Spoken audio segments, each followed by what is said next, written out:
Every morning at 6:17 a.m., the same sound echoed down my driveway, plastic exploding like a shotgun blast, followed by the smug purr of my neighbor's SUV.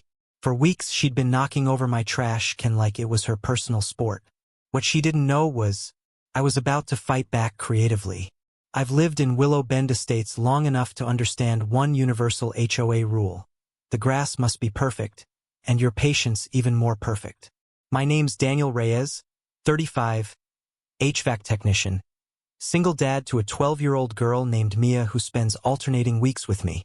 My home isn't a mansion or a palace, but it's the one place where Mia feels safe, loved, and heard. I've worked too hard rebuilding my life after a divorce to let anything disrupt that stability. At first, the neighborhood felt peaceful, predictable, the kind of place where people wave while walking their dogs, sprinklers run on timers, and HOA newsletters show up like monthly reminders to behave. I kept my yard neat, paid my dues on time, and minded my business. But trouble has a way of finding you, especially when your neighbor is the self-appointed sheriff of the block. Her name is Linda Hastings, though everyone calls her the HOA Karen behind closed doors. Clipboard always in hand, binoculars practically glued to her neck.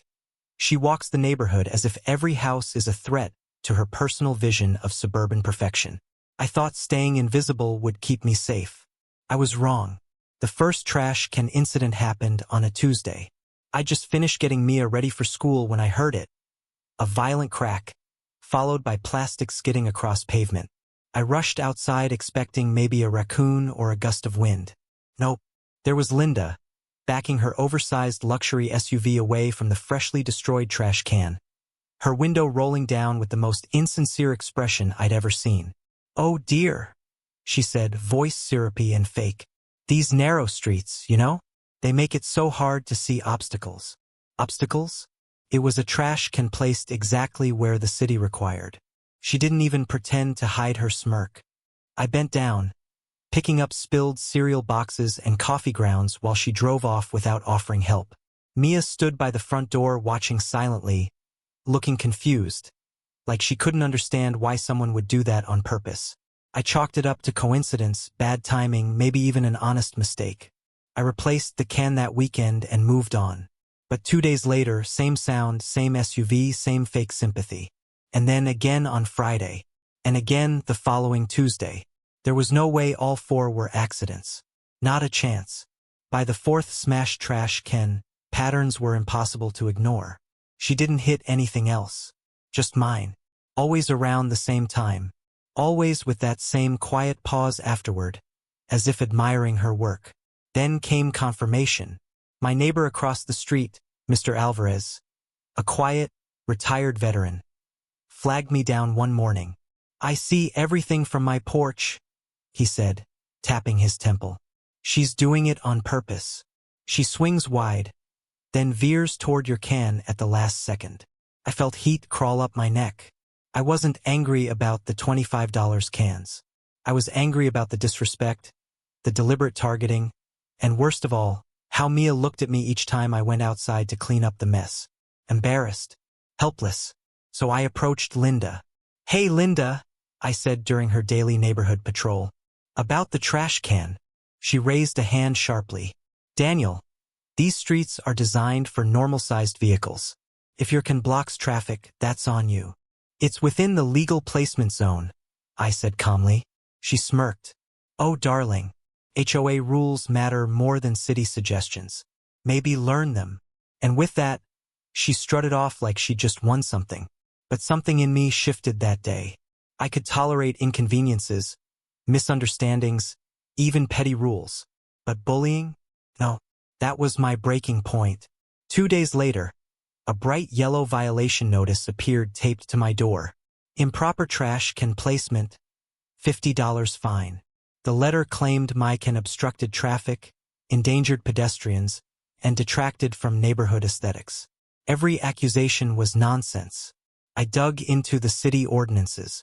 My placement was perfect, within 3 feet of the curb, visible on pickup day only, exactly as required. I even double-checked with the sanitation department. They confirmed I was doing everything right. But in HOA territory, Logic doesn't matter when the person writing the rules is best friends with the HOA president. Linda strutted around like she had absolute power, handing out violations like confetti at a parade. And she must have sensed my frustration, because the next morning she slowed her SUV just enough to give me a smug grin before nudging the new trash can with her bumper. Barely, but enough to knock it over. She wasn't just petty. She wanted me to react. But instead of reacting with anger, something else lit up inside me. Calculation. Because if she wanted a game, I could play one too. It didn't take long for things to escalate. Overnight, 3 new violations appeared. Grass too long, it wasn't. Mailbox paint faded, it wasn't. Trash can inconsistent with community color palette. What does that even mean? Clearly, Linda was using the HOA as her personal hammer. Then she jumped to social warfare. I woke up to a firestorm on the neighborhood app. Posts claiming I was irresponsible, unsafe, that my trash can placement was creating dangerous blind corners. She even claimed she nearly hit a child because of my negligence. Several neighbors defended me, but Linda fired back with dramatic paragraphs, screenshots of rules, and exaggerated stories. But the more she pushed, the more people started questioning her behavior. And the more she noticed them questioning, the more her fury zeroed in on me.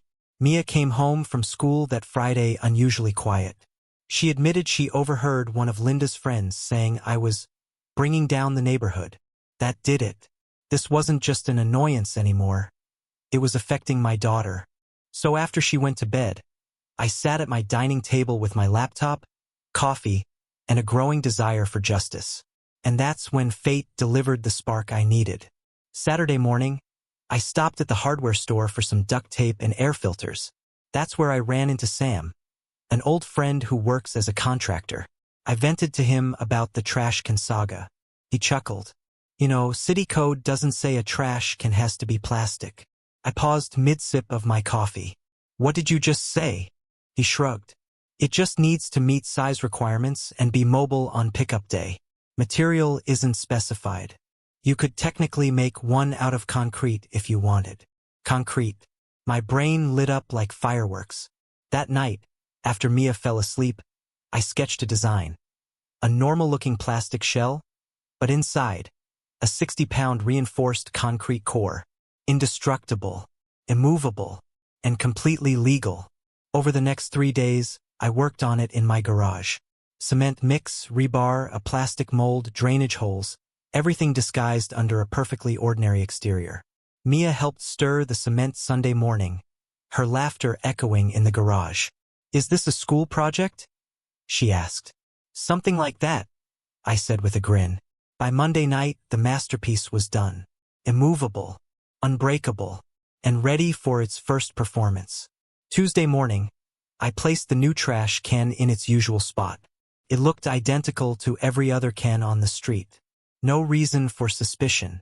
At 6:17 a.m., right on schedule, I heard her SUV approaching. She didn't slow down. She lined up her typical angle. She hit the gas. Bang. But instead of plastic shattering, she collided with a wall disguised as a trash can. Her SUV lurched back violently, metal groaning in protest. From my kitchen window, coffee in hand, I watched her freeze in confusion. Her eyebrows knitted. She stared at the can like it had personally betrayed her. And then, of course, she tried again. She backed up, wheels squealing. She hit it a second time. The trash can didn't budge. Her bumper? Completely cracked. I couldn't hear her, but the silent scream she made might have powered the entire neighborhood's electricity. 2 houses down, Mr. Alvarez stepped onto his porch with a cup of tea, nodding at me as if to say, well played. By the end of the week, she'd hit the concrete can 4 more times, each attempt causing new scrapes, dents, and alignment issues to her precious SUV. But the trash can remained undefeated. Once Linda realized brute force wasn't working, she changed tactics. First, she started driving by slowly at night, stopping to shine a flashlight at the can like she was inspecting a crime scene. Then she filed more HOA complaints, 11 in 1 week, each more ridiculous than the last. Trash canned, too heavy. Trash canned, dangerously stable. trash canned, made of suspicious material, trash canned, possibly a weapon. She even hired a private home standards inspector, who looked thoroughly embarrassed to be there. At one point, I caught her trying to weigh the trash can at midnight using a bathroom scale she dragged across the lawn. Neighbors whispered. Kids snickered. Her meltdown was becoming community entertainment. But that's when she crossed the line. She filed a formal HOA complaint demanding full property inspection authorization of my home, which is illegal and extremely invasive. That was the final straw. It was time to expose everything. At the next HOA board meeting, I walked in carrying a thick folder of evidence. Videos, timestamps, city ordinances, neighbor statements, and every record of her harassment. Linda sat at the board table like royalty, chin lifted high, until I started presenting. I played the footage of her hitting my trash can repeatedly. The room gasped. I showed proof my can placement was legal. Murmurs spread. I showed screenshots of her online harassment, fake violation claims, and the midnight weighing attempt. Snickers broke out. Then I dropped the final bomb, her demand to inspect my home. That backfired instantly. The HOA president went pale. Neighbors exploded in outrage. Even her friends looked uncomfortable. Linda tried shouting over me, accusing me of faking videos, endangering property values, and conspiring against her. But nobody believed her anymore. By the end of the meeting, the board officially dropped every violation against me, issued a warning to her, revoked her power to issue neighborhood patrol complaints. The victory was clean, decisive, and delicious. The next morning, Linda drove past my driveway without making eye contact. Or maybe she couldn't. Her bumper was now held together with tape. She never rammed my trash can again. Within weeks, the neighborhood quieted. No more surprise violations. No more midnight snooping. Even Mia noticed the difference. "Dad," she said one morning, "I think the neighborhood is nicer now." Her SUV eventually disappeared altogether. Rumor said it was in the shop for over a month. The trash can remained proudly at the curb every Tuesday, undefeated. And word spread quickly. Daniel doesn't get bullied. Not by neighbors. Not by HOAs. Not by anyone. So what did this whole nightmare teach me? Bullies don't expect resistance, especially not concrete reinforced resistance.